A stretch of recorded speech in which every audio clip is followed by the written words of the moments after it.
Welcome aboard. Have you ever filled up your cooler, invited everyone you know, dropped your boat in the water, only to hear this sound? Nothing sinks a day on the water faster than boat problems. But don't worry, I've got you covered.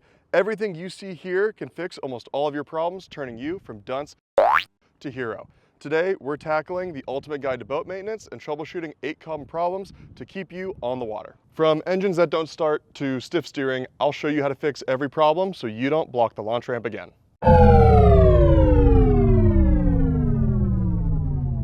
Boats often sit a lot longer than we intend them to, so try to keep them on a charger, whether that's plugged in or a solar panel.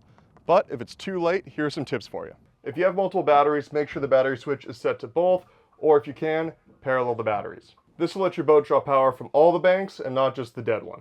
Check the voltage, and if it's dead or low, have the mobile jumper ready. Jumping a boat isn't as easy as jumping a car, especially in the water, so these are lifesavers.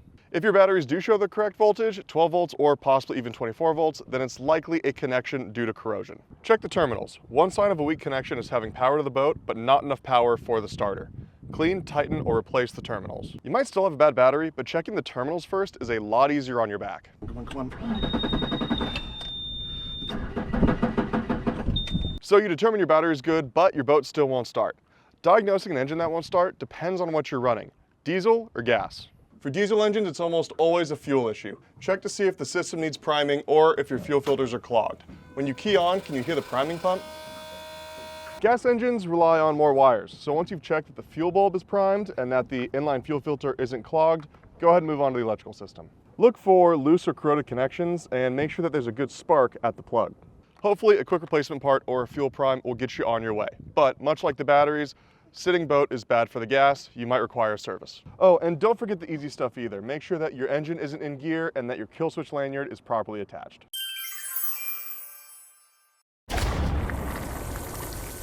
Well, now that everything works, your outboard's not going down.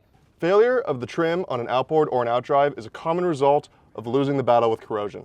If you don't notice this problem with your eyes, signs of a trim failure can be bad maneuverability or a really loud outboard.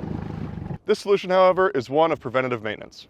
Excess corrosion are signs that your zincs, the sacrificial anodes that protect your boat, are worn out. Check them regularly and replace them if they're more than half gone. It's a quick and inexpensive way to protect the metal components of your boat. Now that everything's running smoothly and in the water, you notice a weak stream. But don't worry, you don't have to call your doctor this time. A weak water stream from your outboard usually means salt buildup or a problem with your impeller. Run fresh water through the system to flush out salt and debris. This should be done after every trip, and if you notice the stream is really bad, you can even use a solution to help break up the salt. If the problem does persist, it might be time to replace the impeller. Ignoring this issue can lead to an overheating engine.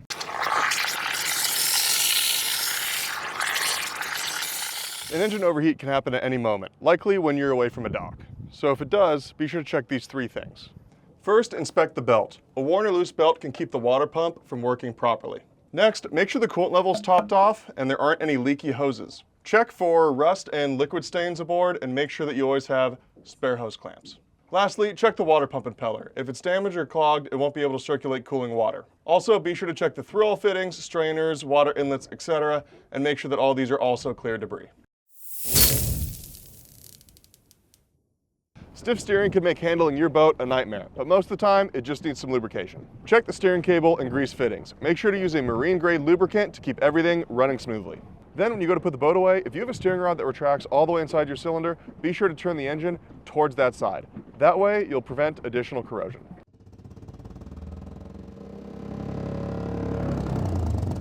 If your boat is vibrating underway, the culprit is likely the propeller. Check for damage like dings, bends, or debris wrapped around the shaft. Even a small imperfection can throw a propeller out of balance. Keep a knife with you in case you need to remove any debris. Some seaweed or fishing line can give you quite the scare, but are easily removed.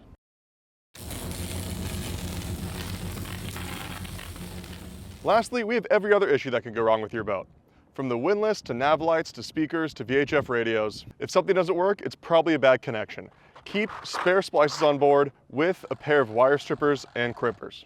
You would be amazed at how easily a corrosion problem can be solved with a new connection. And to avoid future problems, use heat shrink. Smooth sailing starts with good maintenance. By knowing how to troubleshoot these common problems, you'll keep your vessel running safely and efficiently. Got more tips or questions? Drop them in the comments below. Don't forget to like and subscribe, and until next time, smooth sailing.